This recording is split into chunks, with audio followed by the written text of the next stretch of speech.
నమస్కారం. ఆస్ట్రో మార్గం ఛానల్‌కి స్వాగతమండి. ఈ నెల ఆగస్టు 2026 నెల ఖగోళంలో ఒక సంచలన మార్పుల మాసంగా మారబోతోంది. ఈ ఒక్క నెలలోనే ఏకంగా 4 ప్రధాన గ్రహాలు రాశి మారబోతున్నాయి. బుధుడు ఒకే నెలలో 3 రాశులలో సంచరిస్తూ బుద్ధి గమనాన్ని శాసించబోతుంటే, రవి తన స్వక్షేత్రమైన సింహరాశిలోకి ప్రవేశించి కేతువుతో కలవబోతున్నాడు. మరోవైపు కుజుడు, శుక్రుడు కూడా వారి వారి స్థానాలను మార్చుకుంటున్నారు. మరి ఈ గ్రహాల సంచారం మీ జన్మరాశిలో ఉన్న రాహువు, ద్వితీయంలో వక్రీకరించిన శనిదేవుని దృష్టి సమన్వయత్వం వల్ల ద్వాదశ భావాలపై ఎలాంటి ప్రభావం పడబోతోంది? ముఖ్యంగా ఈ గ్రహాల గోచార స్థానాల మార్పు కుంభరాశి వారి జీవితాన్ని ఎలా మార్చబోతోంది? లగ్నం నుండి వ్యయం వరకు ఉన్న 12 భావాల ఫలితాలు కూడా, అంటే సమగ్రంగా సమాచారం తక్కువ టైంలో ఎక్కువ అందించాలని ఈ ఫలితాలు ధనిష్ట, శతభిషం, పూర్వభద్ర నక్షత్రాల విశ్లేషణ కూడా చేస్తూ మనం తెలుసుకోవాల్సిన ముందస్తు జాగ్రత్తలు మరియు అద్భుతమైన పరిహారాలు పూర్తి విశ్లేషణ ఈ వీడియోలో చూద్దాం. చివరి వరకు ఎక్కడా స్కిప్ చేయకుండా చూడండి. నా పేరు విజయలక్ష్మి, వేదిక్ కేపీ అండ్ నాడీ ఆస్ట్రాలజర్. ఫలితాల్లోకి వెళ్లే ముందు ఈ మాసంలో కుంభరాశి గోచార గ్రహాల స్థానాలు ఏ ఏ స్థానాల్లో స్థితి పొంది ఉన్నాయి కుంభరాశి నుండి చూద్దాం. అంటే రాశిలోనే రాహు సంచారం చేస్తున్నాడు. ధనస్థానంలో మీనరాశిలో రాశ్యాధిపతి అయిన శనిదేవుడే వక్రించి అక్కడే మీనంలో ఉన్నాడు. ఏలినాడు శని చివరి దశ నడుస్తోంది ఈ కుంభరాశి వారికి. అది కూడా గమనింపులో ఉంచుకోవాలి. ఇక 5వ ఇల్లు సంతాన స్థానం. ఆగస్టు 5న కుజుడు మిథున రాశిలోకి, అంటే ఈ రాశి 5వ భావంలోకి ప్రవేశిస్తాడనమాట కుజుడు. ఇక 6వ ఇల్లు శత్రుస్థానం. ఆగస్టు 17 వరకు సూర్యుడు అస్తంగత గురువు కర్కాటకంతో కలిసి 6వ ఇంట ఉంటారు. ఇక 7వ ఇల్లు పార్ట్నర్సు, లైఫ్ పార్ట్నరు, బిజినెస్ పార్ట్నర్కి సంబంధించింది. ఆగస్టు 18 నుండి సూర్యుడు సింహరాశిలోకి, అంటే మీ రాశిలోకి 7వ భావంలోకి ప్రవేశించి అక్కడ అప్పటికే ఉన్న కేతువుతో కలుస్తాడు. మీ రాశి నుంచి 7వ భావంలో సింహరాశిలో. ఇక 8వ ఇల్లు ఆయుసు, కష్టస్థానం, అవమానాల స్థానం. ఇది ఆగస్టు 2న శుక్రుడు కన్యా రాశిలోకి, అంటే కుంభరాశికి 8వ భావంలోకి ప్రవేశించి నీచ స్థితిని పొందుతున్నాడు. ఇది ఇక బుధ సంచారం 6, 7, 8 ఇళ్ళు. బుధుడు ఈ నెలలో అత్యంత వేగంగా మీ రాశికి 6, 7, 8 భావాలలో మారుస్తూ సంచరిస్తున్నాడు. ఇది గ్రహాల ఖగోళంలో ఎట్ ప్రజెంట్ కుంభరాశిని అనుసరించి ఆయా స్థానాల్లో స్థితి పొంది ఉన్నాయి. వీటి యుతి దృష్టి సమన్వత్వానుగుణంగా 12 భావాలలోనికి వర్తించే వీళ్ళకి అనుకూల ప్రతికూలతలు అన్నీ కూడా తెలుసుకుందాము. ఒక్కొక్కటిగా చూద్దాము. ఇక మామూలుగా లగ్న భావానికి, తనుభావానికి, రాశి భావానికి ఆరోగ్యం, లగ్నంలో రాహు ఉండటం వల్ల మానసిక గందరగోళం, చిన్నపాటి భ్రమలు ఉండవచ్చు అనేది రాహు ఉంటే అవుతుంది. ఏదైనా ఒక నిర్ణయం తీసుకునేటప్పుడు రాహువు రాశిలో ఉండటం మూలంగా తొందరపడకుండా ప్రశాంతంగా ఆలోచించండి. ఆరోగ్యం పట్ల కూడా చాలా శ్రద్ధ అవసరం రాహువు రాశిలో సంచరిస్తున్నందున. ఇక ద్వితీయ స్థానం ధనస్థానంలో రాశ్యాధిపతి శని వక్రీగా ఉండటం వల్ల ఆర్థిక లావాదేవీలు కాస్త స్లో డౌన్ అవుతాయి. రావాల్సిన బాకీలు కూడా ఆలస్యం అవుతాయి. కుటుంబంలో పాత విషయాల గురించి వాదనలు రాకుండా చూసుకోవటం మంచిది. అంటే ఇదివరకు పాత వివాదాలు, పాత విషయాలు అన్నీ కూడా తిరగబెడతాయి. వక్రించి ఉన్నాడు కదా, వెనకటి అన్నీ కూడా ఇప్పుడు ముందుకు వస్తాయి. ఇక తృతీయ భావానికి ఎటువంటి ప్రతికూల దృష్టిలు లేవు. మీ సొంత నిర్ణయాలపై నమ్మకం పెరుగుతుంది. చిన్నపాటి ప్రయాణాలు లాభిస్తాయి అనేది సూచించవచ్చు. ఇక చతుర్థ భావం సుఖస్థానం, మాతృస్థానం, స్థిరాస్తి స్థానం. వీటికి సంబంధించిన ఫలితాలు ఎలా ఉన్నాయి ఈ మాసంలో ఈ కుంభరాశి వారికి అంటే, గృహ వాతావరణం అయితే ప్రశాంతంగానే ఉంటుంది.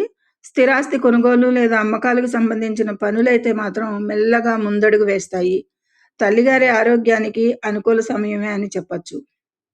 ఇక పంచమ భావం సంతాన స్థానం, కీర్తి స్థానం, బుద్ధి స్థానం, బుద్ధి స్థానం, సంతాన స్థానం, స్టాక్ మార్కెట్లు స్థానం, లవ్ అఫైర్స్ స్థానం ఇవన్నీ కూడా ఉంటాయి కదా! 5వ ఇంట కుజుడి ప్రవేశం వల్ల విద్యార్థులకి ఏకాగ్రత పెరుగుతుంది.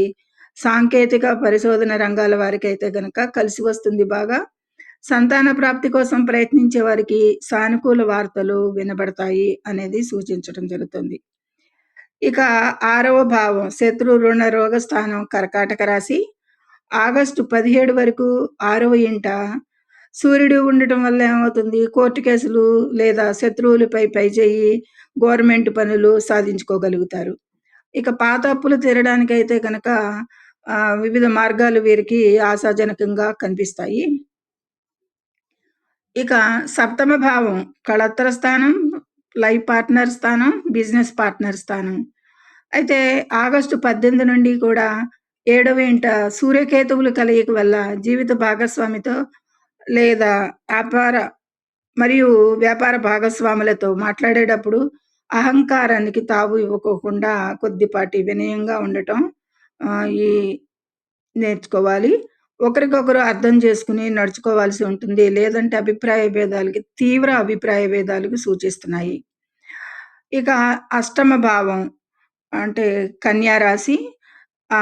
కన్యా రాశిలోనే ఆయుషు, ఆకస్మిక నష్టాల స్థానంలోనే 8వ ఇంట నీచ శుక్రుడి సంచారం వల్ల విలాసాలకు, అనవసర ప్రయాణాలకు కూడా ఆకస్మిక ఖర్చులు ఎదురొస్తాయి ఈ మాసంలో. రహస్య శత్రువుల పట్ల కాస్త మెలకువగా ఉండటం మంచిది. వక్రించిన శని దృష్టి కూడా 8వ స్థానం మీద ఉంది. కాబట్టి ఈ విషయాల్లో తగు జాగ్రత్త తీసుకోవాల్సి ఉంటుంది. ఇక భాగ్యస్థానానికి పెద్దగా ఇబ్బందులు లేవు కానీ భాగ్యాధిపతి శుక్రుడు 8వ ఇంటి నీచిలో ఉండటం మూలంగా పూర్వీకుల ఆస్తుల విషయంలో చర్చలు కాస్త ఆలస్యం అవుతాయి అని చెప్పచ్చు. ఇక దైవ చింతన అయితే పెరుగుతుంది. 9లో శుక్రుడు నీచంగా ఉన్నా కానీ దైవ చింతన పెరుగుతుంది. ఇక ఉద్యోగానికి స్థానం 10వ భావం వృశ్చిక రాశి. ఉద్యోగ స్థానాధిపతి కుజుడు 5వ ఇంట ఉండటం వల్ల ఉద్యోగంలో మీకు పనికి తగ్గ గుర్తింపు లభిస్తుంది. కొత్త బాధ్యతలు వచ్చే అవకాశాలు ఉంటాయి. వ్యాపార రంగం వారికి కూడా కొత్త ఐడియాలు లాభిస్తాయి అనేది సూచిస్తుంది. వ్యాపారంలో వీరు కొత్త ప్లాన్స్, ప్రాజెక్టులు చేసుకున్న వాటికి కూడా లాభదాయకంగానే ఉంటాయి. ఈ వ్యాపారస్తులకి, ఉద్యోగస్తులకి ఈ మాసంలో చాలా బాగుందని చెప్పచ్చు. ఇక లాభాధిపతి గురువు 6వ ఇంట అస్తంగతం అవ్వడం వల్ల ఆశించినంత పెద్ద లాభాలు కాకపోయినా మీ అవసరాలకు సరిపడా ధనలాభం నిరంతరం అందుతూనే ఉంటుంది అని చెప్పచ్చు. ఇక ఇది గురువు ఎంత శుభగ్రహం అయినా కానీ 6వ స్థానంలోకి అంత అనుకూలం కాదు. పైగా అస్తంగతం చెంది కూడా ఉన్నందున ఈ లాభదాయకమైన ప్రయోజనాలు చాలా తక్కువగా ఉంటాయి. అవి కూడా లేటుగా అందుతాయి. కానీ దైనందిన కార్యక్రమాలకైతే సరిపడా మనీ ఫ్లో అయితే సరిపోను ఉంటుంది అని చెప్పచ్చు. ఎందుకంటే ద్వాదశ భావం వ్యయస్థానం బుధుడు వేగంగా 3 రాశులు మారడం వల్ల వైద్య ఖర్చులు లేదా శుభకార్యాల నిమిత్తం ఖర్చులు పెరుగుతాయి ఎక్కువగా అనేది సూచిస్తుంది. ఇక బడ్జెట్ ప్లానింగ్ అయితే చాలా అవసరం ఈ కుంభరాశి వారికి ఈ మాసంలో. రావాల్సిన బాకీలు, రావాల్సిన సొమ్ములు రావటం ఆలస్యం అవుతాయి. లాభాలు పెట్టుబడుల ద్వారా కానీ, వ్యాపార లాభాలు కానీ అవి చాలా మందకొడిగా సాగుతాయి. ఇక ఖర్చులు మాత్రం విపరీతంగా ఉంటాయి. కాబట్టి ఖర్చులను అధిగమించే ప్రయత్నం చేయండి. ప్లాన్ వేసుకోండి. ఏది అవసరమో అదే దానికి టిక్ మార్క్ పెట్టుకోండి. ఇది కుంభరాశి వారికి 12 భావాలకి సంబంధించిన సమాచారం అనేది చెప్పుకున్నాము. ఇక నక్షత్రాల వారీగా ఫలితాలు చూద్దాము. కుంభరాశిలోని 3 ముఖ్య నక్షత్రాల వివరాలు. ధనిష్ట నక్షత్రం 3, 4 పాదాల వారికి అయితే గనక నక్షత్రాధిపతి కుజుడు 5వ ఇంట సంచరించడం వల్ల మీరు ఆత్మవిశ్వాసం, ధైర్యం వీరికి బాగుంటాయి. కుంభరాశి వారికి ఈ మాసంలో విద్య, ఉద్యోగ రంగాల్లో ముందడుగు వేస్తారు అనేది ఈ అనుకూలతలు ఉన్నాయి. ఇలాంటి అనుకూలతలు ఇక శతభిషం 4 పాదాల వారికి కూడా రాహు నక్షత్రం కావడం వల్ల రాశిలోనే కుంభరాశిలోనే రాహు ఉండటం వల్ల మానసిక ఆందోళన కాస్త ఎక్కువగా ఉంటుంది ఈ మాసంలో. ఇంకాను రాహు అక్కడ ఉన్నంత కాలం అదే ఉంటుంది. ఈ మాసం కూడా అదే ఉంటుంది. యోగా లేదా ధ్యానం చేయడం వల్ల మనశ్శాంతి లభిస్తుంది అనేది సూచించడం జరుగుతుంది. ఇక పూర్వభద్ర 1, 2, 3 పాదాలు పూర్వభద్రాధిపతి గురు నక్షత్రం కావడం వల్ల గురువు 6వ జంట హస్తంగతం అవ్వడం వల్ల ఆర్థిక విషయాల్లో ఎవరిని బ్లైండ్గా నమ్మకండి. సొంత నిర్ణయాలే మీకు రక్షణ ఇస్తాయి. మాయ మాటలకి మోసపోకండి. ఎవరికి అప్పులు ఇవ్వకండి. అంటే మీకే అసలు ఇన్ఫ్లో తక్కువగా ఉంటుంది ఈ మాసంలో. అలాంటిది మోసపోకండి బ్లైండ్‌గా ఇతరులను నమ్మి అనేది సూచించడం జరుగుతుంది. ఎందుకు గురువు హస్తంగతం చెంది 6వ స్థానానికొచ్చాడు పైగా. సో, కాబట్టి ఇది ఇక ఈ రాశి వారికి ముందస్తు జాగ్రత్తలంటే గనక ఈ మాసంలో ఖగోళంలో జరిగే తీవ్ర మార్పుల వల్ల మనం భయపడకుండా కేవలం ముందస్తు జాగ్రత్తగా కొన్ని విషయాల్లో అప్రమత్తంగా ఉండాలి ఏదేమైనా.